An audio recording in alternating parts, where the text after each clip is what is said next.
Happening now, the last ships from China bringing cargo unaffected by President Trump's massive new tariffs are sailing into American ports. So that means the countdown to supply shortages and rising prices has officially begun.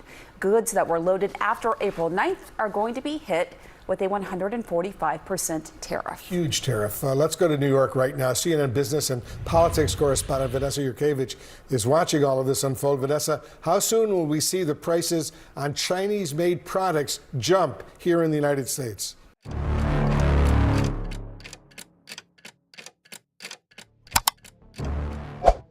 상원무역위원회 특별청문회에서 긴급 분류된 기술 메모가 제출되었습니다.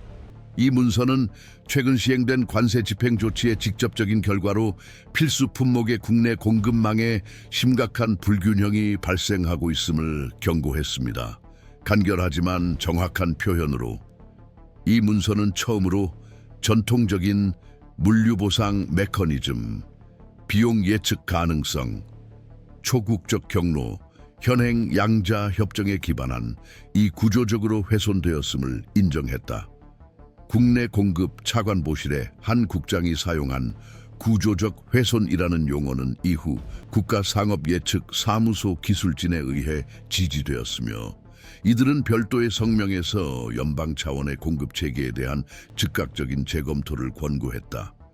실질적으로 이는 시스템이 단순히 압박을 받고 있는 것이 아니라 이미 기능적 혼란 단계에 접어들었다는 의미였다. 이러한 전환의 제도적 계기는 4월 상순에 행정부가 서명한 일련의 법령으로 전략적 수입품으로 분류된 품목에 대한 관세 체계를 급격히 변경한 것이었다. 분유, 비료, 가공 단백질, 산업용 플라스틱 포장자에 냉장 전자부품, 기본 위생용품 등이 모두 10%의 새로운 최저 관세 수준으로 재조정되었으며 무역적으로 비동맹국으로 간주되는 국가에서 수입되는 원자재에 대해서는 추가 관세 단계가 적용되었다.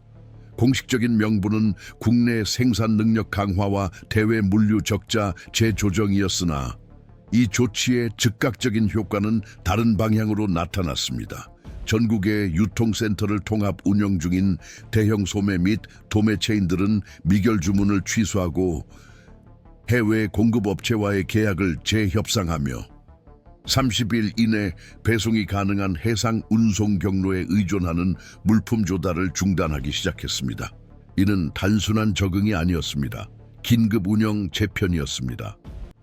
영업일도 차에 되지 않아 미주리, 인디아나, 켄터키 등 주 내륙의 역사적으로 안정적이던 지역들에서 중간 물류센터 공급에 부분적 차질이 발생하기 시작했다는 보고가 들어왔다. 이러한 통보는 위기 공지가 아닌 조정 형태로 이루어졌다.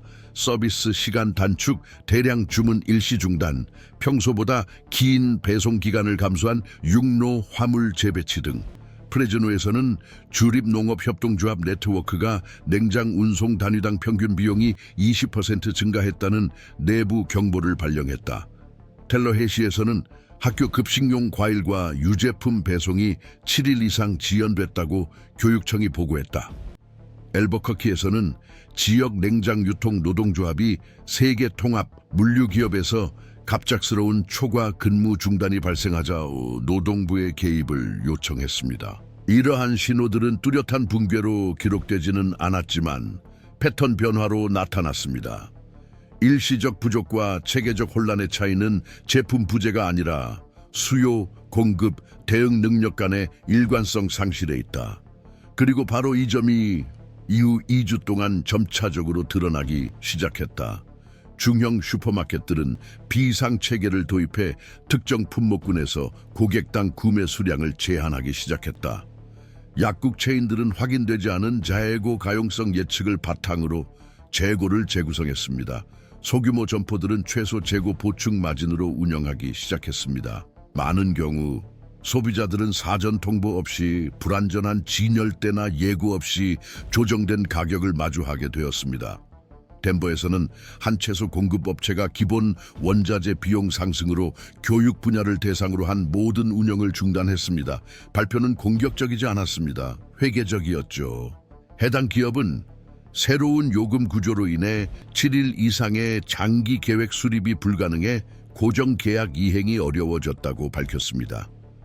표면상 형식적인 이 문장은 위기의 핵심 요소 중 하나인 예측 불가능성이라는 새로운 지배적 요인을 숨기고 있었습니다. 이전에는 가격 책정 알고리즘, 계절성에 맞춰 조정된 신용 한도, 최적화된 물류 파트너십이 존재했지만 이제는 부분적인 추정치, 긴급 재협상, 피해 최소화만이 남아 있었습니다. 이 사건의 영향은 회의실 안에서만 머물지 않았다. 일상 속 리듬, 소기업의 원가 계산표, 취약 계층 가정의 구매 결정, 필수품으로 간주되는 것들의 재편성 등에서도 느껴지기 시작했다. 밀워키에서는 지역 공급업체 협회가 대형 유통망과의 계약 중 40% 이상이 10일도 채 안 되는 기간에 중단되거나 재조정되었다고 보고했다. 휴스턴에서는 소규모 식품 유통업체들이 교외 지역 배송 안정성을 유지하기 위해 임시 컨소시엄을 구성했다. 댈러스에서는 한 공공병원이 예산 삭감이 아닌 계약 불확실성으로 인해 임상영양제품 주문량을 20% 줄였습니다. 이런 유형의 변화는 헤드라인을 장식하기는 드물지만 기관에 대한 기대치를 재정해야 합니다. 정책 결정과 물류적 영향 간의 연결고리가 불안정해지면 시스템 전체가 대응 능력을 재조정해야 합니다. 그리고 이러한 재조정은 관세 압박해서 이루어질 때 구조적 변화보다는 반응적 성격이 강해지는 경향이 있습니다.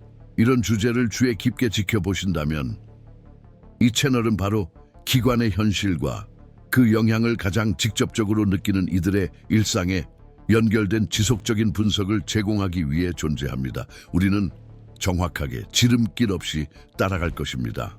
이해하는 것이 대응의 첫걸음이기 때문입니다. 이러한 맥락에서 역사적으로 조화를 이루며 운영해온 기관들이 기술적 불일치의 신호를 보이기 시작했다.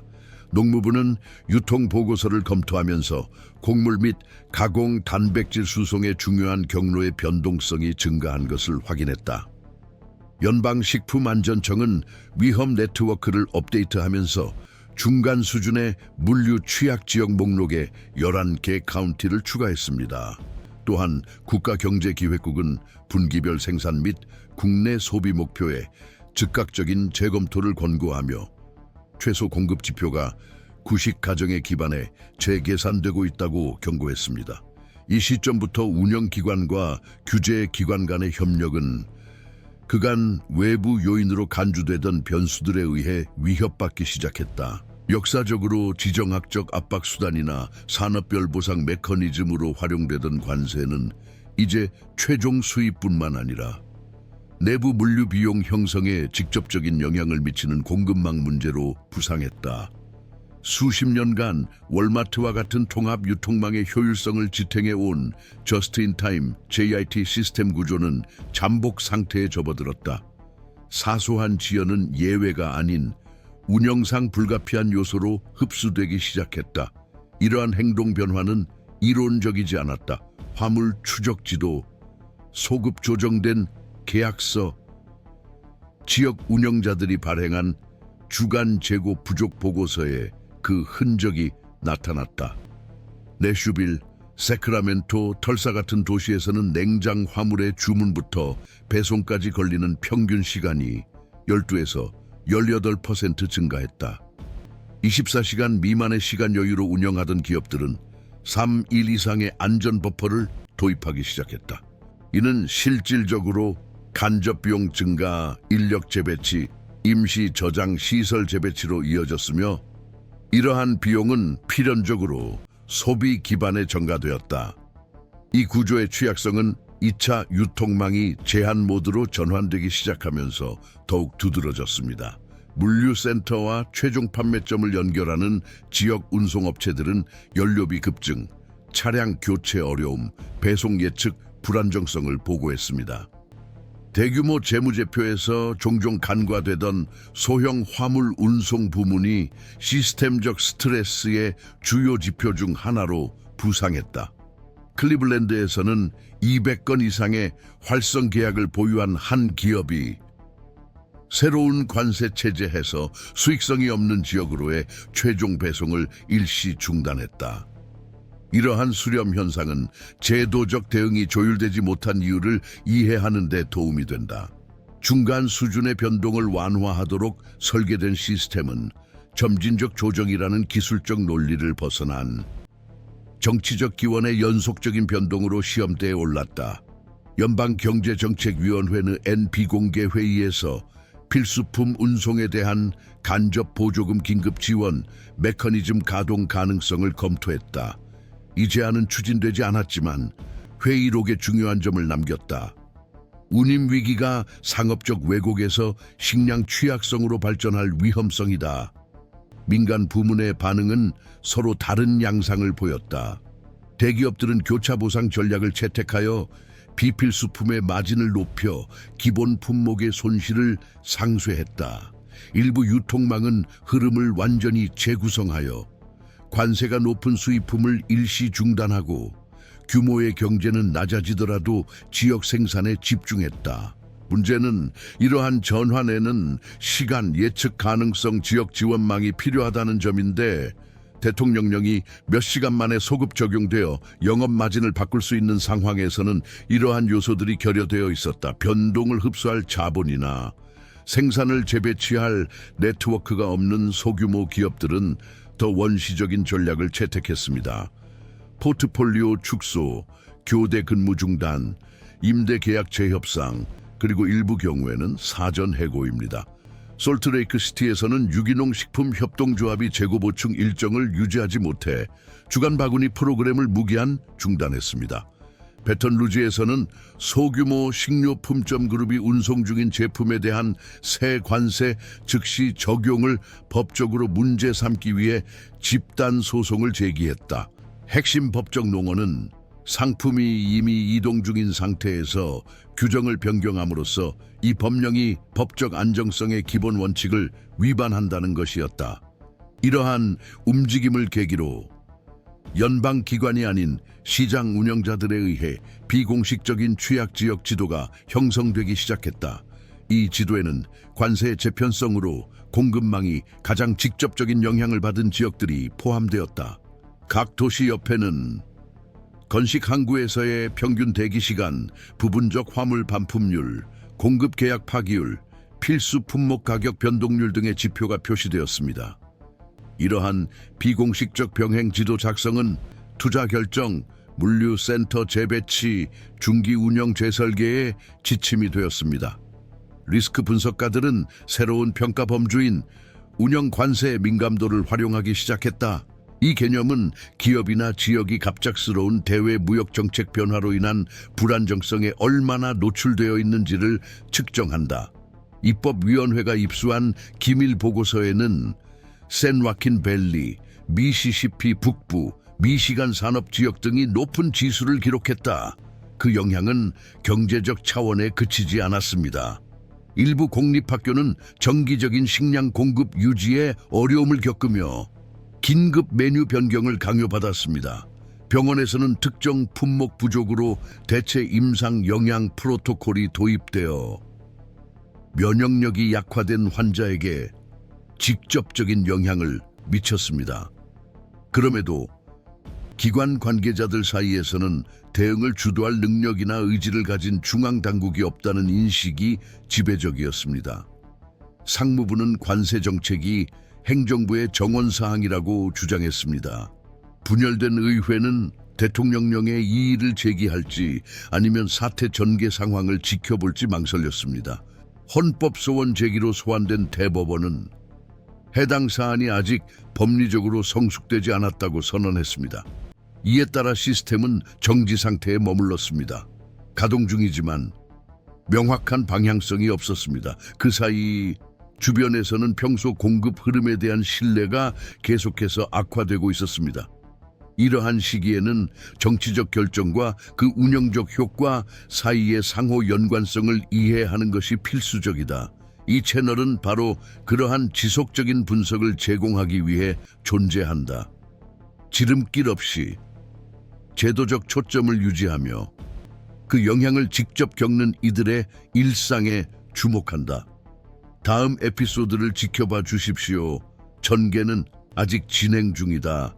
이 에피소드에서 더 근본적인 차원에서 실제로 시험대에 오르고 있는 것에 대해 다양한 해석이 존재한다. 동부 해안의 경제 규제 전통과 연계된 법학자 집단에게 핵심 쟁점은 대통령령의 문자적 내용에 국한되지 않고 예외성이 규범적 예측 가능성의 공간을 점유하게 될 때 확립되는 패턴에 있다. 이러한 해석에 따르면 식량 공급 및 물류 시스템과 같은 구조적 부문에 즉각적인 영향을 미치는 행정명령의 반복은 기관 간 협의 과정의 점진적 약화를 시사한다. 이러한 분석은 직접적으로 불법성을 지적하지는 않지만 제도적 차원에서 중요한 우려를 제기한다.